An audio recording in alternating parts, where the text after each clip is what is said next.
Le président de la République, Félix-Antoine Tshisekedi, a réuni le chef d'institution afin de partager avec eux au sujet de l'état de siège.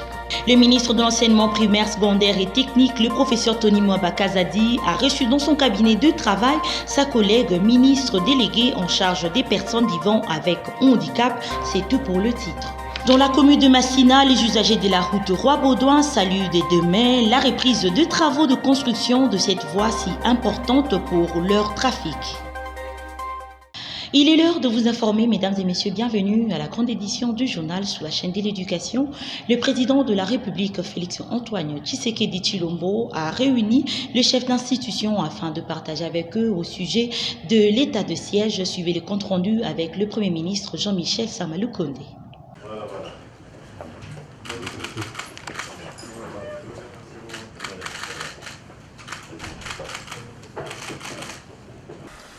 Il a plu ce matin à son Excellence Monsieur le Président de la République de convoquer ce cadre informel qui se dit cadre interinstitutionnel où le Président a le loisir de consulter en fait les institutions sur les questions importantes de la nation. Aujourd'hui, il s'est agi principalement des questions sécuritaires parce que ça reste la priorité des priorités au niveau du pays. Ce sont des questions qui lui sont chères. Et une évaluation un peu des processus dans lesquels nous sommes engagés, tant celui du processus de paix de Nairobi que les engagements que nous avons avec la vérification de Luanda, mais tout ceci bien sûr avec les interactions avec les différentes communautés dans lesquelles nous sommes, notamment l'EAC, la SADC, mais finalement l'Union africaine elle-même. Et cette question, comme vous le savez, est intimement liée à la question de l'état de siège, qui a d'ailleurs été discutée récemment en termes d'évaluation par cette table ronde qui avait été ouverte par lui le lundi 14 août, et qui s'est achevée le 16. Et donc aussi une revue par rapport à cette question-là de l'état de siège, mais bien entendu aussi le processus électoral, car comme vous le savez, nous sommes engagés dans ce processus qui doit aboutir d'ici le 20 décembre à ces organisations générales, tant au niveau présidentiel, législatif national, provincial et communal. Et donc c'était important qu'on aborde un peu ces sujets importants.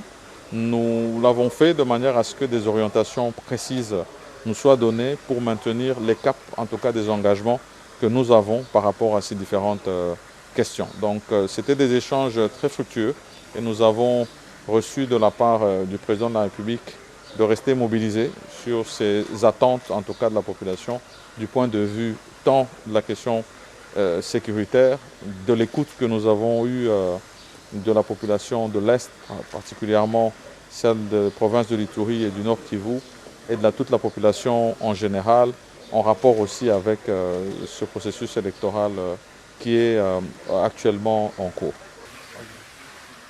Je l'ai annoncé tout à l'heure dans le titre, le ministre de l'enseignement primaire, secondaire et technique, le professeur Tony Mwamba Kazadi, a reçu dans son cabinet de travail sa collègue ministre déléguée en charge des personnes vivant avec handicap.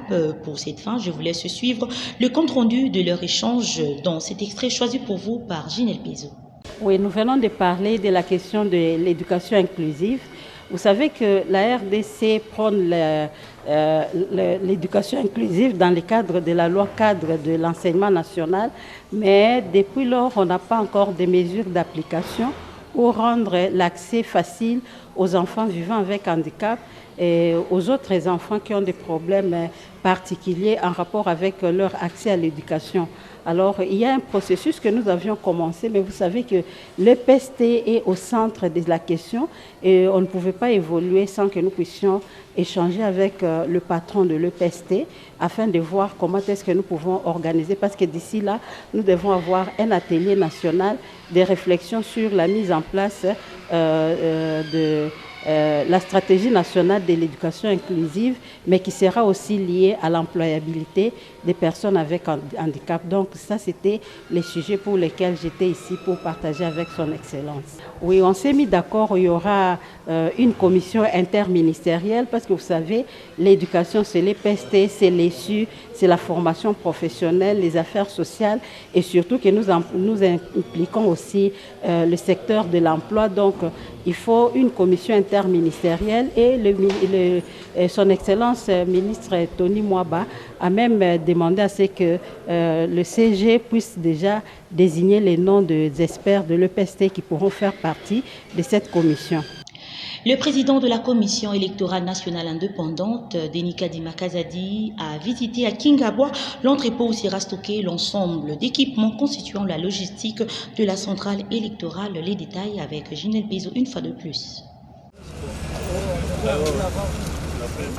Le numéro 1 de la CENI, Denis Kadima Kazadi, était accompagné du questeur AGH Matebo, du questeur adjoint Sylvie, chargé de la logistique, se réjouit de l'avancement et de la qualité des travaux effectués selon les standards internationaux pour accueillir tout type de matériel électoral destiné à l'ensemble du pays. Oui, c'est des sentiments de satisfaction parce qu'effectivement, il y a près d'une année, il n'y avait rien ici en termes d'entrepôt selon notre standard. Alors quand on revient après quelques mois, on se rend compte qu'il y a eu beaucoup de progrès. Donc cette visite d'inspection est satisfaisante pour nous. Nous avons sillonné toute la concession et il y a un grand travail qui se fait selon les standards internationaux. Et ça c'est important, vous savez, c'est ici que nous allons entreposer l'essentiel de nos équipements, non seulement pour Kinshasa, mais aussi pour distribuer ailleurs. Alors il fallait qu'on soit sûr que sur le plan des infrastructures, nous les avons. Et évidemment, il faut toujours penser aussi à la sécurité et en termes de protection de ce que nous avons, la réaction face, par exemple, à des incendies et des choses comme ça. Je pense que le travail est de grande qualité et comme je l'ai dit, selon les standards internationaux. D'une capacité de stockage de 5000 m3 partie, construite avec des bâtiments déjà sortis des terres, avec un système de sécurité anti-incendie. Et cette acquisition de la CENI, la première du genre depuis sa création, dispose selon les directeurs de la logistique assez l'espace d'environ 25 000 m2 pour la matérialisation du projet. Encore sur le plan de la salle de formation, de bureaux, un espace pour conférences, un garage, des logements pour les personnels de l'institution à mission à Kinshasa ainsi qu'une imprimerie. Dans nos provinces, en Ituri, les jeunes sportifs ont amassé les rues de Bunia le week-end dernier pour saluer l'engagement du gouverneur militaire Luboya Kachama Dioni dans la sécurisation et le développement de la province. Le commentaire avec Naomi Katako.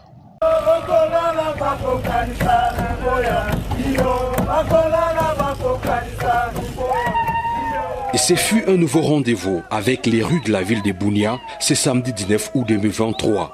En sa qualité du premier citoyen de l'Ituri, le lieutenant-général Luboya Kachama Dioni s'est heurté de manière spontanée contre une foule juvénile ayant ébranlé les grandes artères de cette ville en phase de stabilisation.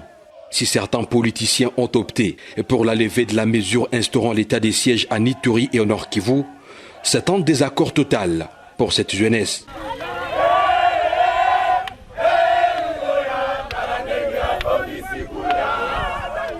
Ces filles et hommes conscients du travail jamais égalé abattu ici à Ituri par le lieutenant-général Luboya Kachama Dioni ont préféré scander des chants de gloire en faveur de l'exécutif provincial.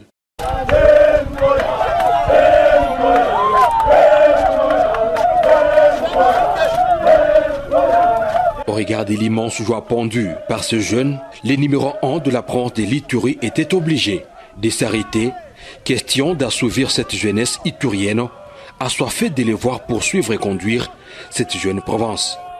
Ces exercices physiques hebdomadaires permettent au numéro 1 de la province de l'Ituri d'entrer en contact direct avec les Ituriens disséminés dans les différents quartiers de la ville de Bunia.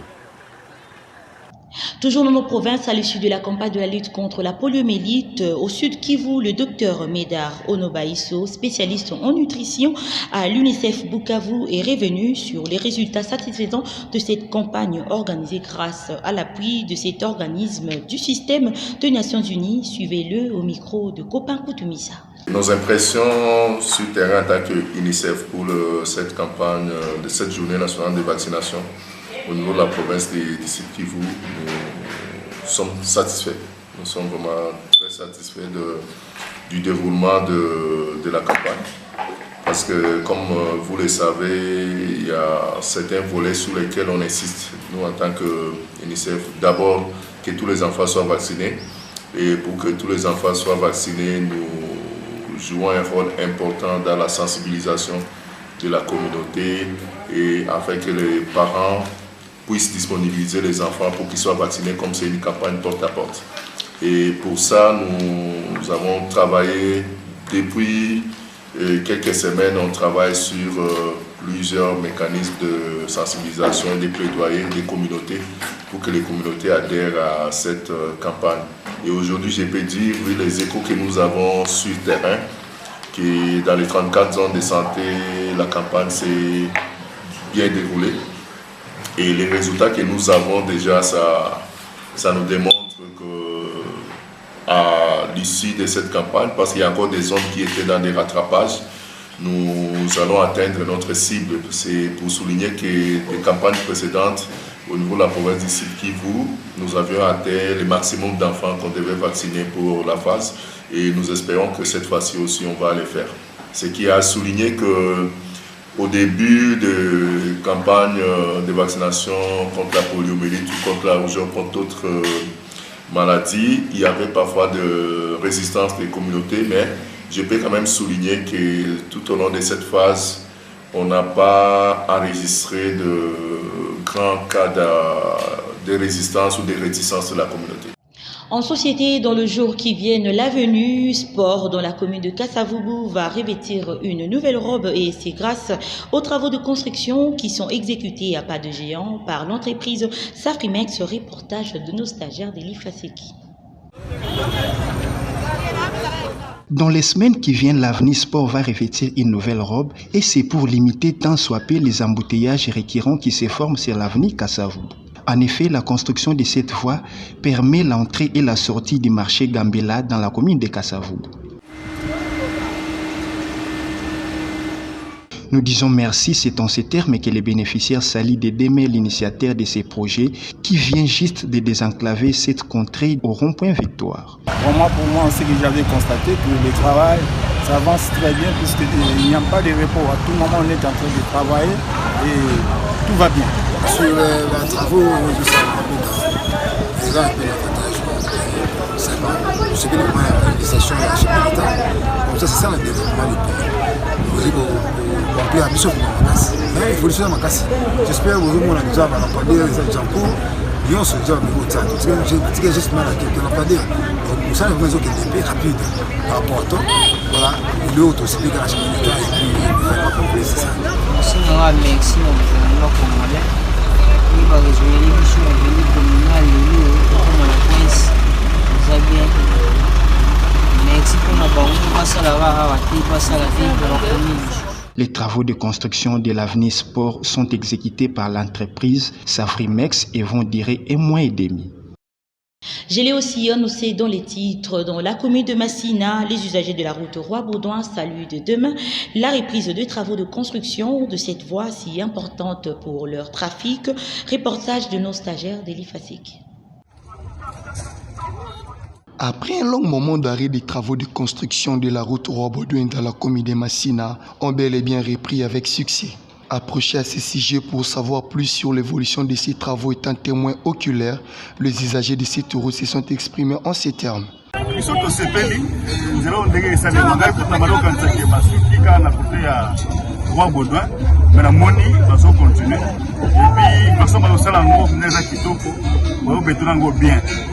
problème de la mission est que nous avons le ont banda boulevard et pour ça 750 mètres et qu'il ne coupe na CEP Congo pour la babandi au wana kuna ekuta kuna na bambu bango ba continuer wana ekokala très bien mais soki basengaka awa na Afrique olengeza na libulu moko ezalaka wana si mbula ebeti mai etuna plein ezonga na mapango ya bato ekopesa bato pasi makasi mpe ekoya kodétruire sikoyo mosala oyo batikaki kosala kotoresi po ezalaki nzela moko kosala pas même une année sile mais vie gouvernement provincial na moyen azozwa azopesa progressivement mais nzela ngo mpe erépondre vraiment totalement na besoin ya biso ya population te parce que ezosuka kaka quelque part il fallaki rejoindre avenue Bambou soki ekutanaki na avenue Bambou enge ozala bien mpone basali yango eketi na terrasse awa esili nango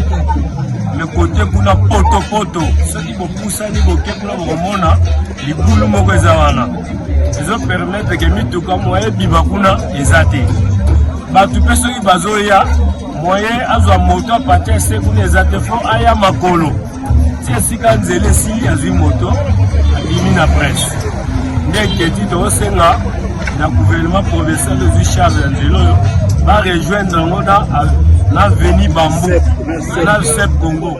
Pour ce qui est de savoir, ces travaux de construction de la route Roi-Baudouin sont exécutés par l'Office des voiries et drainage. Signalons que ces travaux entrent dans le cadre de projets Tilegelou initiés par le président de la République, Félix-Antoine Tshisekedi Tshilombo. À Kintuka Pêcheurs, si les autorités n'y prennent pas garde, les immondices vont envahir les alentours du fleuve Congo. Constat de nos stagiaires d'Elifasik une fois de plus. L'insalubrité à Kintuka Pêcheurs près du fleuve Congo dans la commune d'Engalima risque de se jeter dans le fleuve afin de polluer l'eau que la population de ce coin de la capitale a l'habitude de s'approvisionner si les autorités n'y prennent pas garde. Mais par contre, surtout vivre dedans, on a se retrouver par foule, parce qu'on a des ordres, par salité, on a des ordres, moyens pour que bana pembeni ya banda ko ezate sur les hommes matana ba palais bani donc bana ba bela likola ba solo wana ba foule siko ba la mission solution to ça la ndenge ni mpona ba foule wana. Les saletés là, ça nous indispose vraiment. Donc il n'y a même pas moyen de dormir la nuit, il y a des insectes qui sont à la maison. Donc à chaque fois qu'on essaye d'enlever, il y a des gens qui rajoutent. On ne sait pas si c'est quoi le problème. Là, on a besoin que les autorités puissent trouver une solution un peu plus rapide parce que on ne peut pas vivre avec toutes ces choses ici. C'est vraiment ça nous indispose en fait. Toutes ces ordures, ce sont les éboueurs qui prennent ça là-bas, ils viennent les jeter ici. Nous ne supportons plus cette saleté en tout cas. Ça nous indispose. On en a marre de cette saleté. Tokobela pamba, tokobela. L'État a sa solution. A contrôler les éboueurs, les poubelles, les colos, ils viennent avec ça. Biso toza ba voisins awa. Toza awa aux alentours donc toko supporter et l'autre côté. Ici, tout le monde vient jeter des saletés sans pourtant être inquiété par qui que ce soit. Nous sommes arrivés à la fin de cette grande édition du journal, mesdames et messieurs, mais avant de nous quitter, suivez les rappels de principaux titres. Le président de la République, Félix-Antoine Tshisekedi, a réuni le chef d'institution afin de partager avec eux au sujet de l'état de siège. Le ministre de l'enseignement primaire, secondaire et technique, le professeur Tony Mwaba Kazadi, a reçu dans son cabinet de travail sa collègue ministre déléguée en charge des personnes vivant avec handicap. C'est tout pour le titre. Dans la commune de Massina, les usagers de la route Roi-Baudouin saluent dès demain la reprise de travaux de construction de cette voie si importante pour leur trafic. C'est par ici que nous mettons fin à la grande édition du journal. Mesdames et messieurs, merci de nous avoir suivis et nous disons un grand merci à l'équipe rédactionnelle. Nous nous retrouvons prochainement.